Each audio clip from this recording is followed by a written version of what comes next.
420 triliun rupiah. Bukan untuk membangun ibu kota baru, bukan untuk beli kapal perang. Ini adalah proyeksi anggaran tahunan untuk makan siang anak sekolah. Dan di tahun yang sama angka ini diumumkan, 11 juta warga miskin tiba-tiba kehilangan kartu BPJS mereka. 11 juta orang. Itu lebih besar dari total penduduk Singapura dan Norwegia digabung. Semuanya sekarang tanpa jaminan kesehatan. Tapi tenang, mereka dapat nasi kotak. Secara data, program makan siang sekolah, School Meal Program, adalah alat eskalasi ekonomi paling ampuh di dunia. Berdasarkan studi World Food Program, setiap $1 yang diinvestasikan untuk makan siang sekolah bisa menghasilkan return ekonomi sebesar $9. Kenapa? Karena anak jadi jarang sakit, daya tangkap di kelas meningkat, dan angka putus sekolah menurun drastis. Mari kita buka-bukaan pakai angka. Ini nih matematika sederhana yang bisa kalian hitung sendiri di rumah.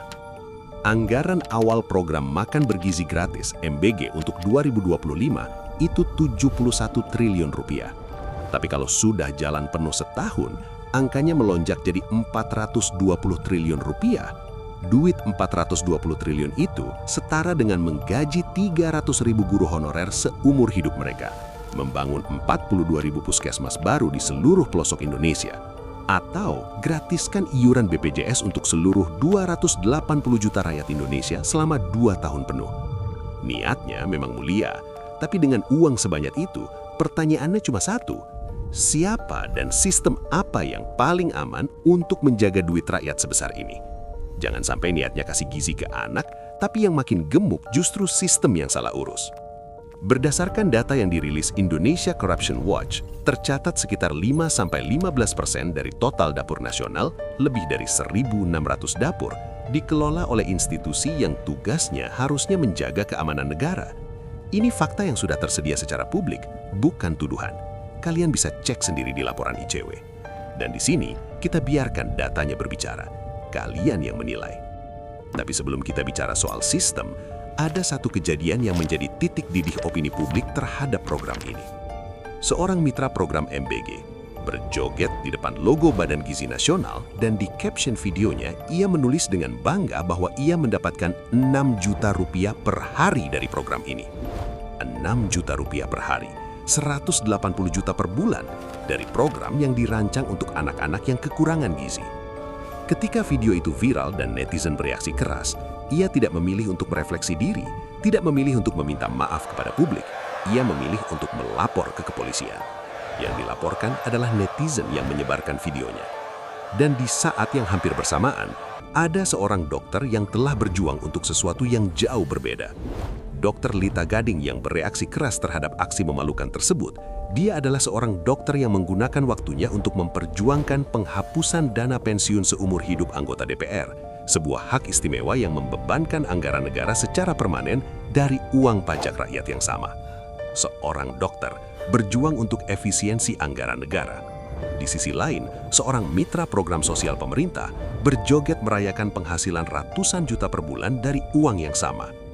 Kalian tidak perlu saya beritahu apa yang salah dari gambaran ini. Kalian sudah tahu.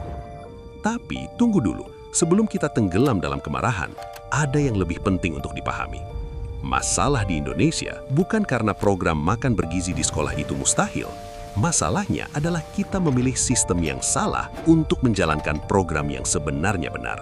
Dan buktinya ada di negara-negara yang sudah melakukannya jauh sebelum kita. Di Jepang, mereka punya prinsip shokuiku alias pendidikan lewat makanan. Mereka udah mulai dari tahun 1889. Kita belum merdeka, mereka udah ada MBG. Sistemnya, setiap sekolah punya dapur sendiri. Masakannya fresh, dimasak pagi itu juga sama tenaga ahli yang punya sertifikat negara. Bedanya, mereka nggak pakai vendor atau kontraktor luar yang cuma ngejar untung dari kontrak. Gak ada cerita makanan dibawa muter-muter kota dulu baru sampai ke meja anak. Semuanya dimasak dan dimakan di gedung yang sama. Selanjutnya, Finlandia. Negara pertama yang gratiskan makan siang secara total sejak 1948. Karena mereka simpel. Sistem menunya sangat sederhana. Sup sayur, roti gandum, susu. Gak perlu mewah, yang penting gizi masuk. Bedanya, gak ada kontraktor besar yang ambil jatah margin di tengah jalan. Dan yang paling penting, Guru makan makanan yang sama di meja yang sama muridnya. Ini pengawasan paling jujur. Kalau makanannya gak enak atau basi, gurunya yang bakal pertama kali protes, bukan nunggu inspektur datang setahun sekali. Lalu di Korea Selatan, mereka menggunakan HP orang tua sebagai kamera CCTV gizi. Korea Selatan pakai teknologi buat transparansi. Sistemnya, di dapur sekolah ada sensor suhu otomatis yang datanya bisa diakses siapa aja. Bedanya, orang tua tinggal buka aplikasi di HP. Mereka bisa lihat hari ini anaknya makan apa, dagingnya disimpan di suhu berapa, sampai berapa kalori yang masuk ke perut si bocah. Gak ada ruang buat main-main atau manipulasi data. Pengawasnya bukan lagi orang pemerintah, tapi jutaan orang tua yang ngecek HP tiap hari. Dan sekarang, ini adalah bagian yang paling jarang masuk dalam ruang diskusi kebijakan nasional. Padahal ini mungkin yang paling penting dari seluruh video ini. Indonesia sudah memiliki model sistem makan komunal yang terbukti, bukan dari teori akademik impor, bukan dari studi banding ke luar negeri, tapi dari pengalaman ratusan tahun yang bisa kita lihat dengan mata kepala sendiri. Namanya Pondok Pesantren. Di pesantren, dapurnya ada di dalam lingkungan pondok. Orang yang memasak adalah bagian dari komunitas itu sendiri. Santri senior yang bertugas, ibu-ibu pengurus, tenaga pondok yang sudah bertahun-tahun mengenal tempat itu, dan mengenal anak-anak yang mereka layani. Karena mereka adalah bagian dari ekosistem yang sama. Pimpinan tertinggi, kiai, makan makanan yang sama dengan santri termuda. Tidak ada dua standar, tidak ada VIP catering, satu meja, satu menu, satu komunitas. Dalam ilmu manajemen modern, ini disebut skin in the game. Mereka yang mengawasi ikut merasakan langsung apa yang diawasi. Tidak ada mekanisme pengawasan yang lebih efektif dari ini. Gontor, Sidogiri, Lirboyo, Tebu Lireng, ratusan pesantren besar dengan ribuan santri. Sistem dapur mereka berjalan tanpa skandal besar, tanpa tender bermasalah, tanpa rantai distribusi yang beresiko selama ratusan tahun. Jepang butuh ratusan tahun menyempurnakan Kyoshukunya. Finlandia butuh puluhan tahun membangun kepercayaan publiknya. Indonesia tidak perlu membangun dari nol. Kita sudah punya modelnya di halaman belakang negeri ini sendiri. Apakah model ini bisa direplikasi ke sekolah-sekolah Indonesia? Mengapa tidak ada satupun perancang program MBG yang datang dan belajar langsung dari mereka? Sekarang, kita sampai di bagian yang paling tidak nyaman soal apa yang terjadi jika sistem ini tidak dikoreksi dengan cepat. Dalam ilmu keamanan pangan, ada konsep yang disebut temperature danger zone, zona suhu di mana bakteri berkembang secara eksponensial. Makanan matang yang berada di zona ini lebih dari 2 jam mulai memasuki ambang berbahaya. Central Kitchen memasak ribuan porsi, dikemas, dimuat ke kendaraan, didistribusikan, menunggu jadwal makan di sekolah. Setiap langkah ini memakan waktu, dan setiap menit di luar rantai dingin adalah resiko. Ketika satu batch bermasalah, bukan satu anak yang sakit, seluruh angkatan satu sekolah masuk UGD bersamaan. Ini bukan skenario terburuk, ini sudah terjadi dalam hitungan bulan pertama program berjalan. Tapi ada korban-korban lain yang tidak pernah masuk berita. Ibu-ibu kantin yang selama puluhan tahun menggantungkan hidup dari berjualan nasi di sekolah, sekarang kehilangan pembeli. Anak-anak sudah kenyang dari kotak MBG. Penghasilan mereka hilang, tapi tidak ada satupun klausul dalam program ini yang memikirkan mereka. Petani dan pasar lokal di sekitar sekolah tidak kebagian rantai pasok karena vendor besar lebih efisien membeli dari distributor pusat di kota. Uang program yang seharusnya berputar di ekonomi lokal mengalir ke atas. Guru-guru yang seharusnya fokus mengajar, kini ikut membagikan kotak makanan, mengawasi anak makan, dan membereskan sampah nampan, tugas yang tidak ada dalam deskripsi pekerjaan mereka. Dan anak-anak di daerah terdepan, terluar, dan tertinggal mendapat makanan yang sudah berjam-jam di perjalanan, karena Central Kitchen terdekat jaraknya 60 km melewati jalan yang tidak selalu mulus. Dari sisi fiskal, 420 triliun rupiah per tahun adalah komitmen yang sangat berat. Sebagai perbandingan, total anggaran pendidikan Indonesia tahun 2025 adalah sekitar 724 triliun rupiah. Artinya MBG memakan hampir 58% dari anggaran pendidikan nasional hanya untuk satu program makan siang. Jika program ini tidak efisien, sektor lain yang akan dikorbankan, dan jawabannya sudah mulai terlihat. 11 juta peserta BPJS sudah dinonaktifkan.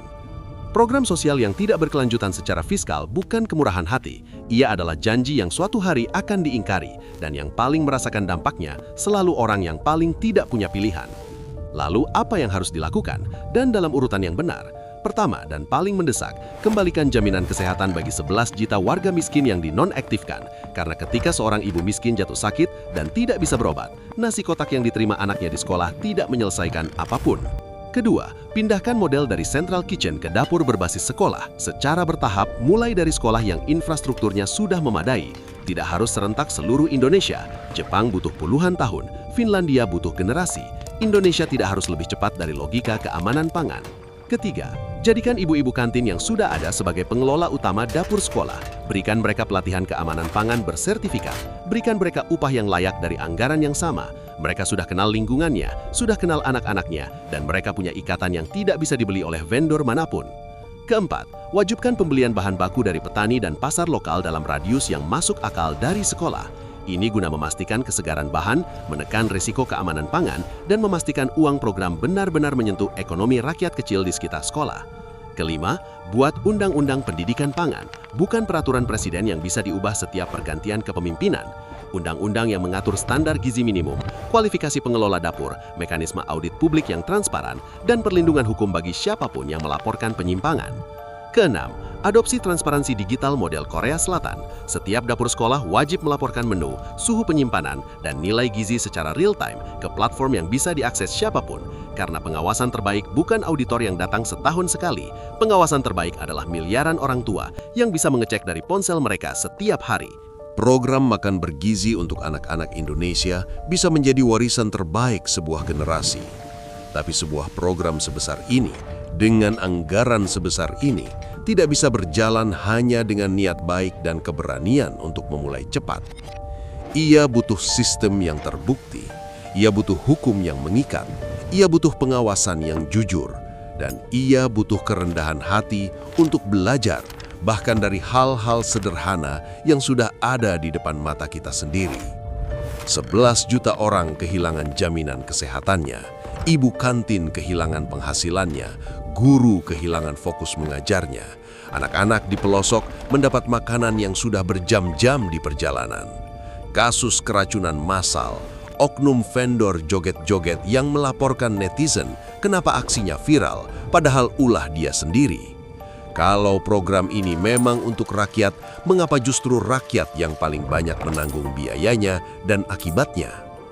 Ayo, kita dukung terus program MBG pemerintah, tapi dengan sistem yang benar. Tulis pendapat kalian di kolom komentar. Ini bukan pertanyaan retorika. Ini pertanyaan yang jawabannya menentukan kemana uang pajak kalian mengalir hari ini dan tahun-tahun berikutnya. Tetap kritis, tetap sopan. Salam akal sehat.